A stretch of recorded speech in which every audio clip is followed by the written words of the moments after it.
Okay, so going through what happened to this hose. Basically, when I originally had it set up, I have a 45-degree fitting and a 90-degree fitting on here. I didn't have another 90, so I put a 45 on it. But I was able to make it work by putting a nice bend in the hose like this, so it was perfectly fine.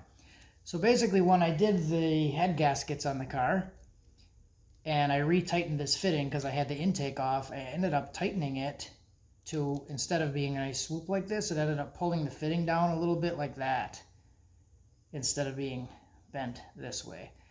So this little kink on it added that little bit of pressure. When I tightened the fitting this way, it pulled the hose over like this instead of being like that. So it went like this and I didn't realize it and had too much pressure on it. So that's what happened. So user error, my fault.